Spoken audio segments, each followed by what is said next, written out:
بسم اللہ الرحمن الرحیم۔ گلستان ازہری چینل میں آپ کو خوش آمدید۔ حضرت حزقیل علیہ السلام یہ حضرت موسیٰ علیہ السلام کے تیسرے خلیفہ ہیں جو منصب نبوت پر سرفراز کیے گئے۔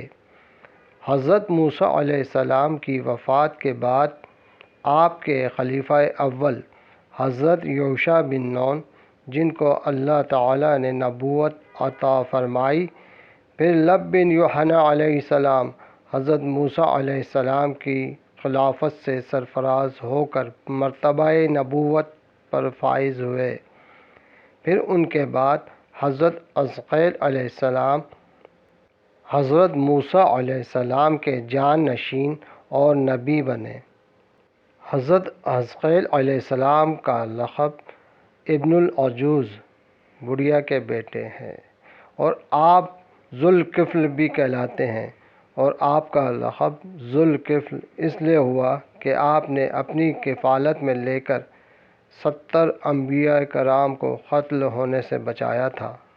بنی اسرائیل کی ایک جماعت جو حضرت حزقیل علیہ السلام کے شہر میں رہتی تھی، شہر میں طاعون کی وبا پھیل جانے سے ان لوگوں پر موت کا خوف طاری ہو گیا، اور یہ لوگ موت کے خوف سے سب کے سب شہر چھوڑ کر ایک جنگل میں بھاگ گئے اور وہیں رہنے لگے۔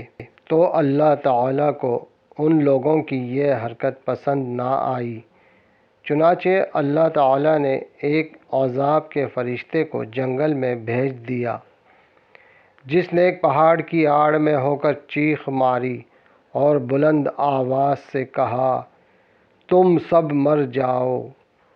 اس چیخ کو سن کر بغیر کسی بیماری کے یہ سب کے سب اسی وقت مر گئے، جن کی تعداد 70,000 تھی۔ ان مردوں کی تعداد اس قدر زیادہ تھی کہ لوگ ان کے کفن دفن کا انتظام بھی نہیں کر سکے، اور ان مردوں کی لاشیں کھلے میدان میں بے گور و کفن 8 دن تک پڑی پڑی سڑنے لگی، اور بے انتہا تعفن اور بدبو سے پورے جنگل اور اطراف میں بدبو پھیل گئی۔ کچھ لوگوں نے ان کی لاشوں کے چاروں طرف دیوار اٹھا دی کہ یہ لاشیں درندوں سے محفوظ رہیں۔ کچھ دنوں بعد حضرت حزقیل علیہ السلام کا اس جنگل میں ان لاشوں کے پاس سے گزر ہوا، تو اپنی قوم کے 70,000 انسانوں کو اس موت ناگہانی اور بے گور و کفن لاشوں کی فراوانی دیکھ کر غم سے ان کا دل بھر آیا۔ آپ دیدہ ہو گئے اور باری تعالیٰ کے دربار میں دکھ بھرے دل سے گڑ گڑا کر دعا مانگنے لگے کہ یا اللہ تعالیٰ، یہ میری قوم کے افراد تھے جو اپنی نادانی سے یہ غلطی کر بیٹھے کہ موت کے ڈر سے شہر چھوڑ کر جنگل میں آ گئے۔ یہ سب میرے شہر کے باشندے ہیں، ان لوگوں سے مجھے انس حاصل تھا۔ یا اللہ تعالیٰ، اور یہ لوگ میرے دکھ سکھ میں شریک رہتے تھے۔ افسوس کہ میری قوم ہلاک ہو گئی اور میں اکیلا رہ گیا۔ اے میرے رب، یہ وہ قوم تھی جو تیری حمد کرتی تھی اور تیری توحید کا اعلان کرتی تھی اور تیری کبریائی کا خطبہ پڑھا کرتی تھی۔ آپ بڑے سوز و دل کے ساتھ دعا میں مشغول تھے کہ اچانک آپ پر یہ وحی اتری کہ اے حزقیل علیہ السلام، آپ ان بکھری ہوئی ہڈیوں سے فرما دیجئے کہ اے ہڈیوں، بے شک اللہ تعالیٰ تم کو حکم فرماتا ہے کہ تم اکٹھا ہو جاؤ۔ یہ سن کر بکھری ہوئی ہڈیوں میں حرکت پیدا ہوئی اور ہر آدمی کی ہڈیاں جمع ہو کر ہڈیوں کے ڈھانچے بن گئے۔ پھر یہ وحی آئی کہ اے حزقیل علیہ السلام، آپ یہ فرما دیجئے ہڈیوں تم کو اللہ تعالیٰ کا یہ حکم ہے کہ تم گوشت پہن لو۔ یہ کلام سنتے ہی فوراً ہڈیوں کے ڈھانچوں پر گوشت پوست چڑھ گئے۔ پھر تیسری بار یہ وحی آئی کہ اے حزقیل، اب یہ فرما دیجئے کہ اے مردو، اللہ تعالیٰ کے حکم سے تم سب کھڑے ہو جاؤ۔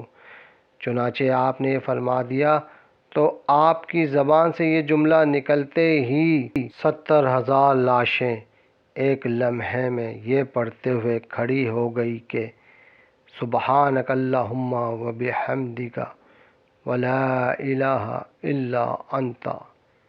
پھر یہ لوگ جنگل سے روانہ ہو کر اپنے شہر میں آ کر دوبارہ آباد ہو گئے اور اپنی عمروں کی مدت بھر زندہ رہے، مگر ان لوگوں پر موت کا اتنا نشان باقی رہ گیا کہ ان کے اور ان کی اولاد کے جسموں سے سڑی ہوئی لاش کی بدبو برابر آتی رہی، اور یہ لوگ جو بھی کپڑا پہنتے تھے وہ کفن کی صورت میں ہو جاتا تھا، جس طرح قبر میں کفن میلا ہو جاتا ہے۔